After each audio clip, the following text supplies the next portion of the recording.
Assalamualaikum warahmatullahi wabarakatuh. Alhamdulillahirabbil alamin wa bihi nasta'in wa ala umurid dunya waddin. Wassalatu wassalamu ala asrafil anbiya wal mursalin sayyidina wa habibina wa syafi'ina wa qurratal a'yunina Muhammadin sallallahu alaihi wasallam wa ala alihi wa sahbihi wa barik wa sallim ajma'in, amma ba'd. Pertama-tama, marilah kita panjatkan puji syukur kita kehadirat Allah Subhanahu wa taala, yang mana Allah masih memberikan kesempatan kepada kita untuk mengikuti masa ta'aruf siswa madrasah atau yang sering dikenal dengan matsama dengan cara online atau daring ini. Tak lupa salawat serta salam kita haturkan kepada junjungan kita bersama Nabi Muhammad sallallahu alaihi wasallam yang telah membawa kita dari zaman kegelapan menuju zaman yang terang benderang dengan cahaya keislaman ini. Baik, anak-anak sekalian, siswa baru tahun pelajaran 2020-2021, kami ucapkan selamat datang dan selamat bergabung dengan MTS Arido Pekuncen dalam rangka masa ta'aruf siswa tahun pelajaran 2020-2021. Oke, sebelum kita melangkah lebih jauh, perkenalkan, nama saya Muhammad Haidar Al-Habsyi. Di madrasah ini saya mengampu satu mata pelajaran, yaitu Akidah Akhlak di kelas 7 dan kelas 8. Dan saya juga menjabat sebagai waka kesiswaan. Anak-anak sekalian, pada masa ta'aruf siswa tahun pelajaran 2021 ini, saya akan menyampaikan materi tentang anti diskriminasi. Baik, paparannya akan kami sampaikan pada slide berikut ini. Berdasarkan karakteristik yang diwakili oleh individu tertentu. Diskriminasi adalah suatu peristiwa yang biasanya ditemukan dalam masyarakat manusia.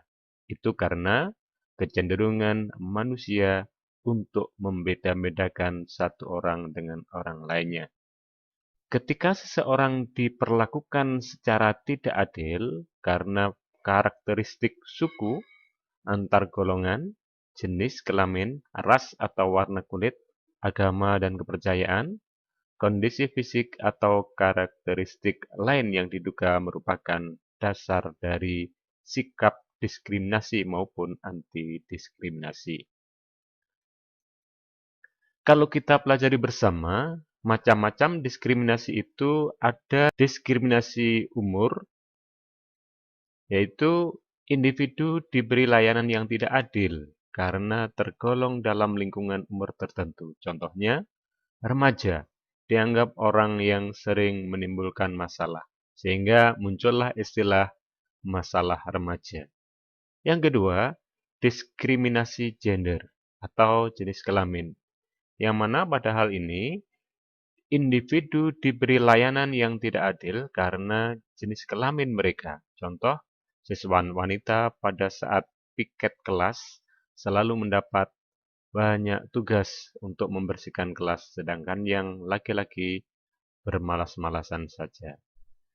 Berikutnya, diskriminasi kesehatan, yang mana pada pokok bahasan ini, individu diberi layanan yang tidak adil karena mereka mendapat masalah kesehatan, misalnya menderita penyakit atau kecacatan tertentu. Contohnya, seseorang siswa yang menderita penyakit kulit akan dikucilkan oleh teman-temannya, maka ini termasuk diskriminasi.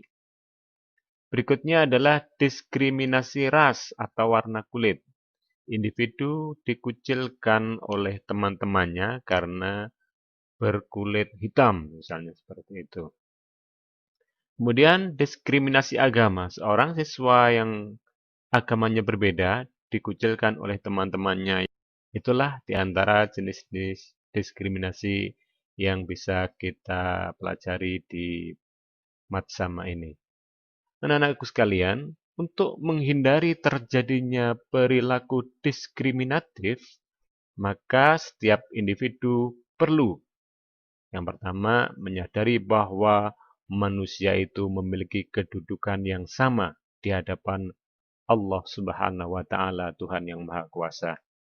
Yang kedua, meyakini bahwa setiap manusia memiliki keistimewaan tersendiri. Jadi setiap kita itu pasti memiliki kelebihan dibanding orang yang lain.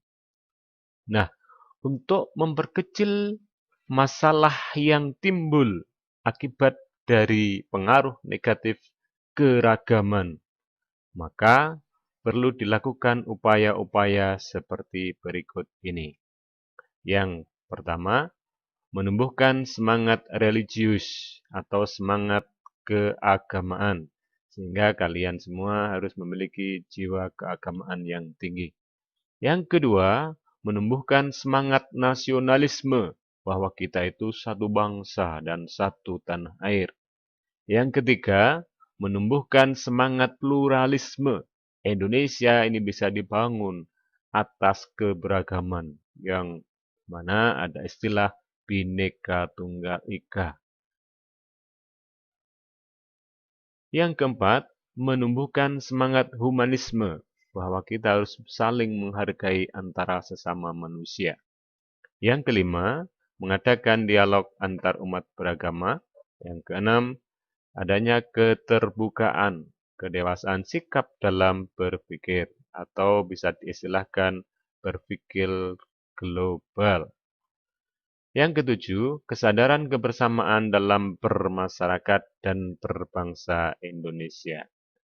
Itulah anak-anak sekalian, hal-hal yang bisa menghindari kita dari masalah negatif yang diakibatkan dari adanya diskriminasi itu. Kemudian berikut kami jelaskan juga contoh-contoh sikap anti-diskriminasi.